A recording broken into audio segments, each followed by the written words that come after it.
नमस्कार। आज की वीडियो में हम उपसर्ग विषय पर चर्चा कर रहे हैं।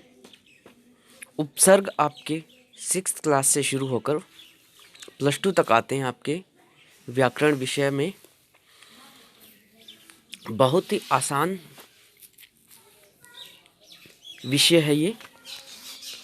तो शुरू करते हैं आज का काम। उपसर्ग की परिभाषा।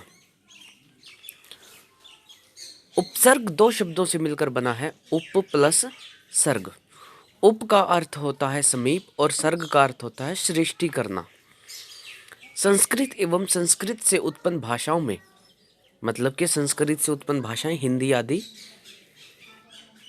में उस अव्यय या शब्द को उपसर्ग कहते हैं, अर्थात शब्दांश उसके आरंभ में लगकर उसके अर्थ को बदल देते हैं या फिर उसमें विशेषता लाते हैं। उन शब्दों को उपसर्ग कहते हैं। शब्दांश होने के कारण इनका कोई स्वतंत्र रूप से कोई महत्व नहीं माना जाता है। तो इसमें सरल सी बात यह है कि उपसर्ग वे शब्दांश होते हैं जो किसी अन्य शब्द के, धातु के या पद के आगे लगकर उसके अर्थ को बदल देते हैं। उदाहरण के लिए हार एक शब्द है जिसका अर्थ होता है पराजय, या हार का एक अर्थ होता है गले में पहना जाने वाला आभूषण, लेकिन इसके आगे आ शब्द अंश लगने से नया शब्द बनेगा आहार, जिसका मतलब होता है भोजन। वी लग गया तो ये विहार बन गया, मतलब घूमना। इसी तरह अनेक शब्द हैं और अनेक उपसर्ग हैं। दूसरे शब्दों में उपसर्ग वह शब्दांश या अव्यय है जो किसी शब्द के आरंभ में जुड़कर उसके अर्थ में विशेषता ला दे या उसका अर्थ ही बदल दे, उसे उपसर्ग कहते हैं। जैसे प्रसिद्ध, अभिमान, विनाश, उपकार। इनमें प्रसिद्ध में प्र, अभिमान में अभि, विनाश में वि और उपकार में उप उपसर्ग है। वास्तव में उपसर्ग शब्द में स्वयं उप नामक उपसर्ग जुड़ा हुआ है। उपसर्ग शब्द के पहले आते हैं, जैसे अन्न।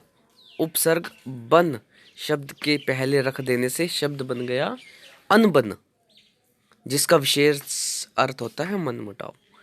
कुछ उपसर्गों के योग से शब्दों के मूल अर्थ में परिवर्तन नहीं होता बल्कि तेजी आती है। जैसे भ्रमण शब्द के पहले परि उपसर्ग लगाने से अर्थ में अंतर न होकर तेजी आई है। कभी कभी उपसर्ग के प्रयोग से शब्द का बिल्कुल उल्टा अर्थ निकलता है, मतलब के उपसर्ग का अर्थ विलोम शब्द में बन जाता है। जैसे ज्ञात शब्द है, इसके आगे ए उपसर्ग लगाने से अज्ञात बन जाएगा, तो ये अज्ञात शब्द बन जाएगा। तो इसमें एडवर्टाइजमेंट भी आ रहे हैं और कॉल भी आ रहे हैं, इसके लिए नेट ऑफ करना पड़ेगा। तो अपना काम जारी करते हैं आगे। उपसर्ग की विशेषता। इसकी 3 गतियां या विशेषताएं होती हैं।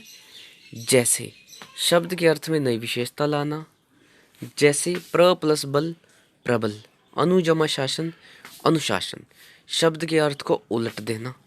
जैसे ए जमा सत्य असत्य, विलोम हो गया। ए अप जमा यश अपयश, ये भी यश का विलोम हो गया।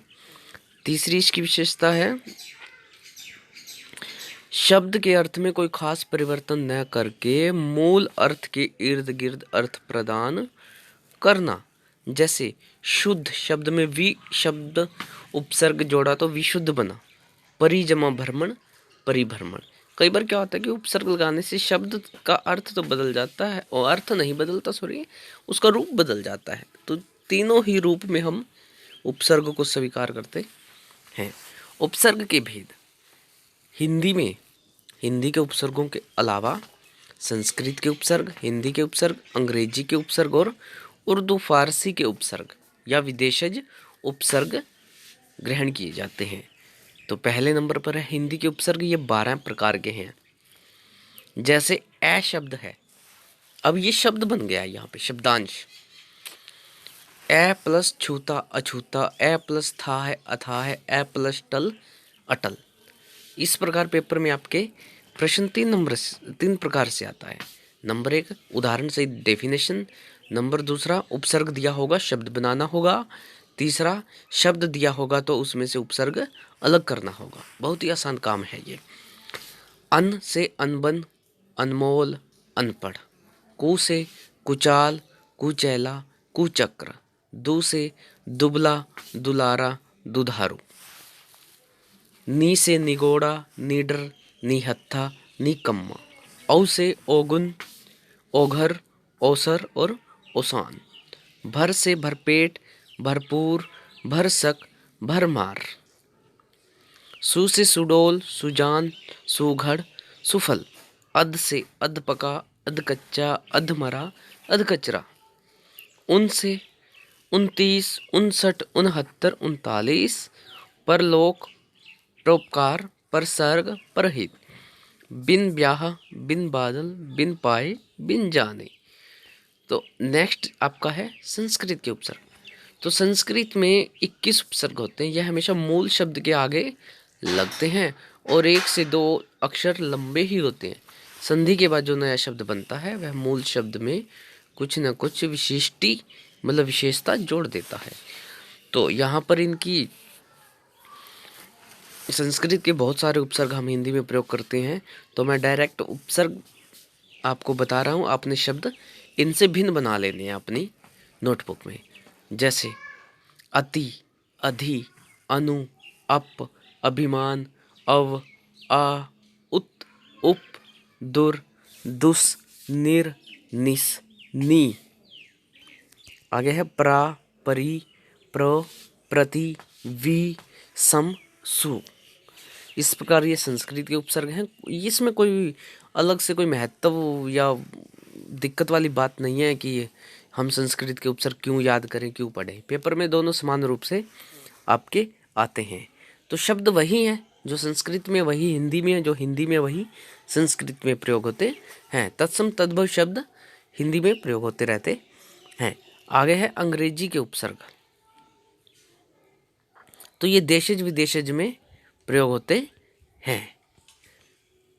तो अंग्रेजी के उपसर्ग 6 प्रकार के हैं। जैसे गिने चुने हैं ये।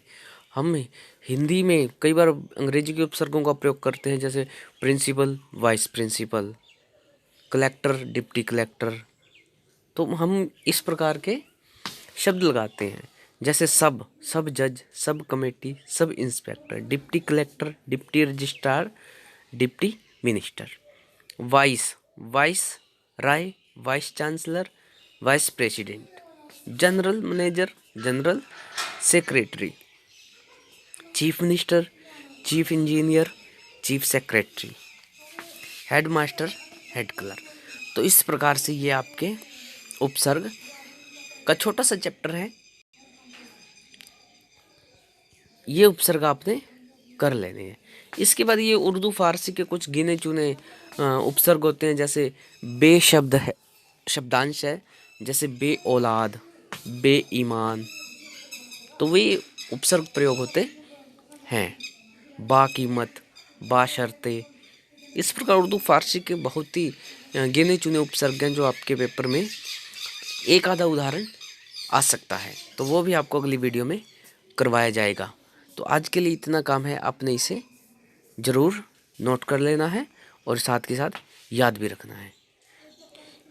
इस चैनल पर आपने लेटेस्ट वीडियो अपने होमवर्क की या अपने विषय वस्तु से संबंधित किसी भी काम की लेटेस्ट वीडियो देखने के लिए चैनल को सब्सक्राइब अवश्य करना है, ताकि आपको तुरंत नई वीडियो का नोटिफिकेशन मिल सके। Thank you.